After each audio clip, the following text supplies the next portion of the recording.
નમસ્કાર દોસ્તો, વિડીયોને વધુમાં વધુ શેર કરી દેજો, ખૂબ રોમાંચક છે.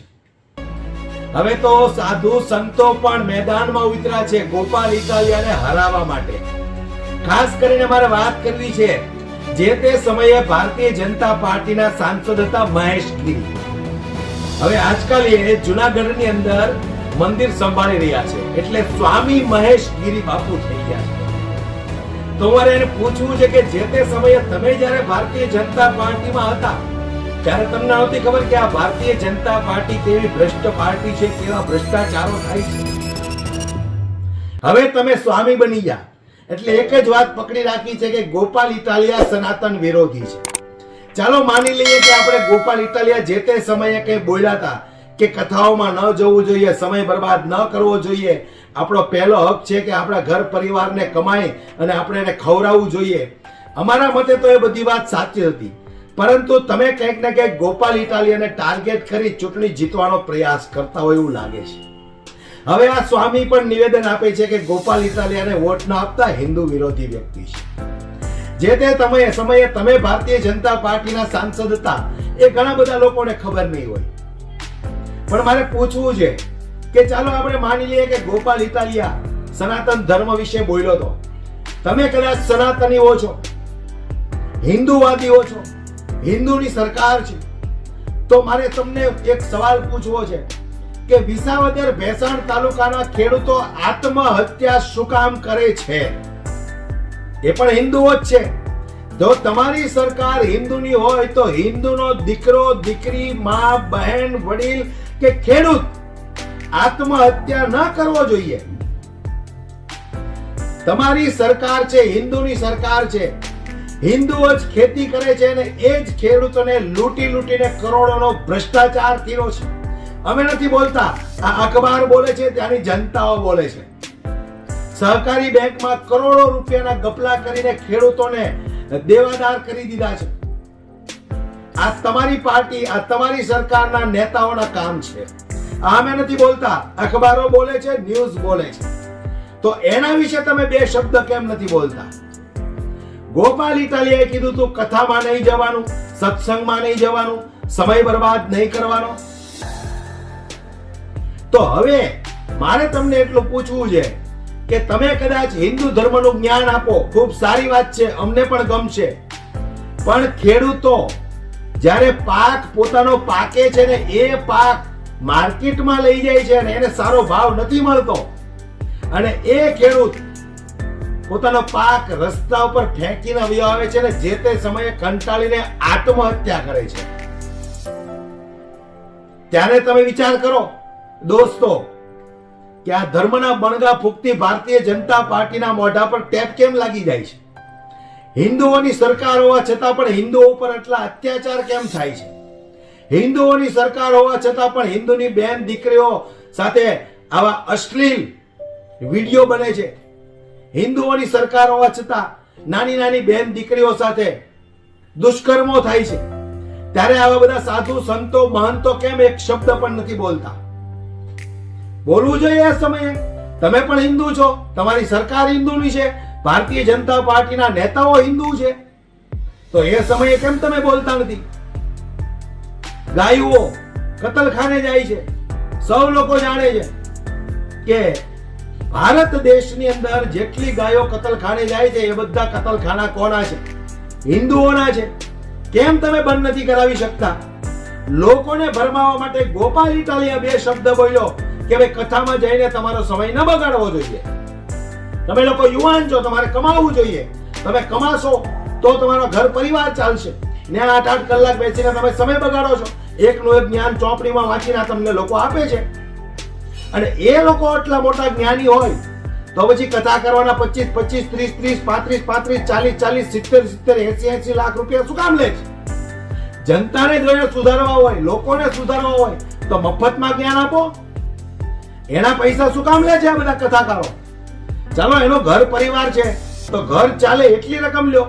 70 લાખ, 60 લાખ, 50 લાખ, આ તો એક બિઝનેસ થઈ ગયો છે.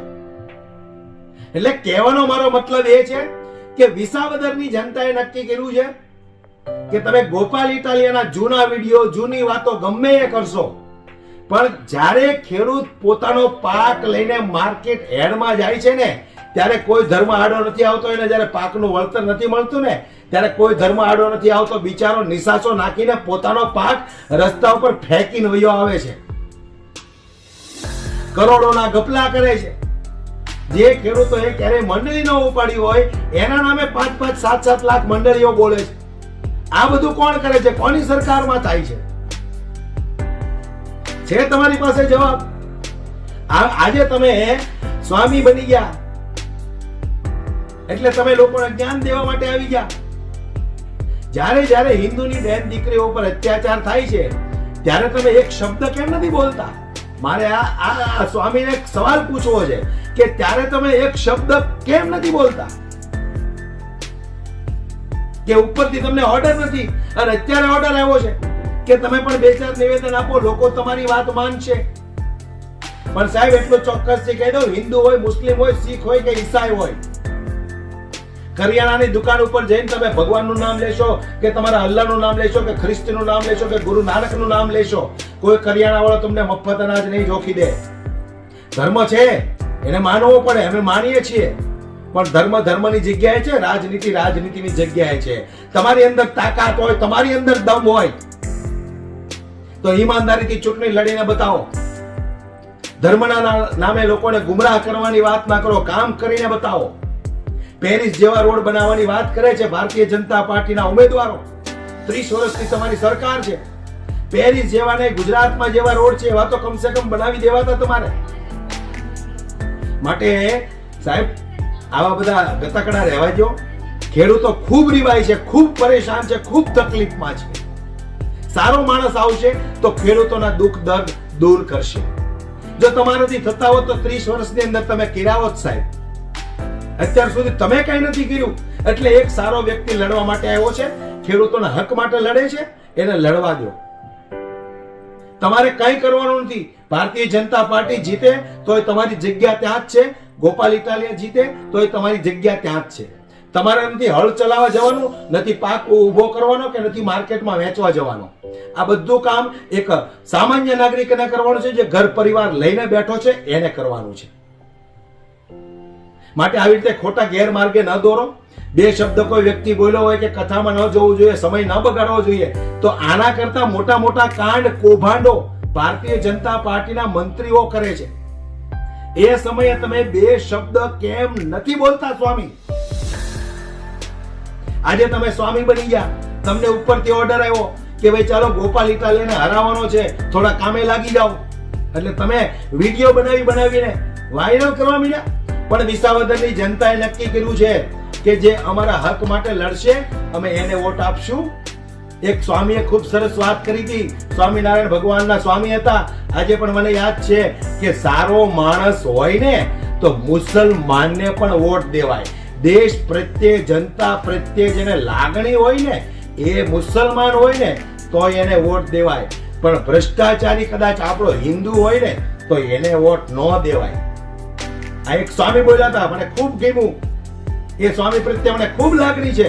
અમે ધર્મમાં માનીએ છીએ, પણ એનો મતલબ તો એ નથી ને સ્વામીજી કે કોઈ 2 શબ્દ બોલ્યો હોય તમે 10-10 વર્ષ સુધી એ વાત પકડી રાખો અને કોઈ ખેડૂતનું ભલું થતું હોય અને ત્યાં તમે આડા પગ કરો. તમે સ્વામી છો, સમજદાર છો, તમારે સમજવું જોઈએ કે આપણા વિસાવદર ભેસાણ તાલુકાના ખેડૂતો કેવા તકલીફમાં છે, કેવા રીબાઈ છે, ત્યાંની જનતાના કેટલા પ્રશ્નો છે. સોલ્વ કરી દો, ચૂંટણી જીતી જાઓ. ગોપાલ ઇટાલિયા નથી લડવી ચૂંટણી. ખેડૂતોના પ્રશ્ન હલ કરી દો. ગોપાલ ઇટાલિયા નથી લડવી ચૂંટણી. પણ આટલા મોટા કૌભાંડ કરી અને એક નાના ખેડૂતોને તમે એવા રીબાવો કે અંતે બિચારો આત્મહત્યા કરવા માટે મજબૂર બની જાય. આ તો એક સ્વામીનો ધર્મ નથી સાહેબ. આ સ્વામીનો ધર્મ નથી. તમારે સમજણ આપવી પડે. કદાચ તમે ભારતીય જનતા પાર્ટીને પસંદ કરતા હોય તો ભારતીય જનતા પાર્ટીના નેતાને તમારે કહેવું પડે કે લોકોના કામ કરો, ખેડૂતોના કામ કરો, આટલો ભ્રષ્ટાચાર ન કરો. આવી સલાહ તમારે આપવી જોઈએ. ખરેખર તમે સનાતન ધર્મને માનતા હોય. અમે તમારો પણ આદર કરીએ છીએ. અમે તમને અભદ્ર શબ્દો કે તમારા ઉપર કોઈ ટિપ્પણી નથી કરતા, પણ જે તે સમયે તમે પણ સાંસદ હતા ત્યારે તમે આ બધું જ જોયેલું છે. આ બધું જ તમે જોયેલું હશે. એટલે સાહેબ આવી રીતે કોઈ ખેડૂતનું ભલું થતું હોય ને તો આડા પગ ન લાગે. હું તો કહું વિસાવદર ભેસાણ તાલુકાના ખેડૂતો નહીં, એક ખેડૂતનું પણ ભલું થતું હોય ને તો આપણે ગલત નિવેદન ન અપાય, કારણ કે આપણે ભગવો પહેરો છે સાહેબ.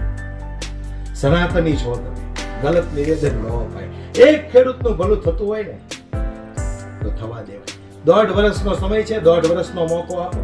ગોપાલ ઇટાલિયા જે બોલે છે એ કરીને બતાવે તો આવનારી ચૂંટણીમાં વોટ આપજો, નહીતર હાકી કાઢજો. આ હું તમને કહું છું. પણ ખેડૂતો આડા પગ ન કરો, તમે પણ સનાતની છો. વિડીયોને વધુમાં વધુ શેર કરી દરેક લોકો સુધી પહોંચાડો.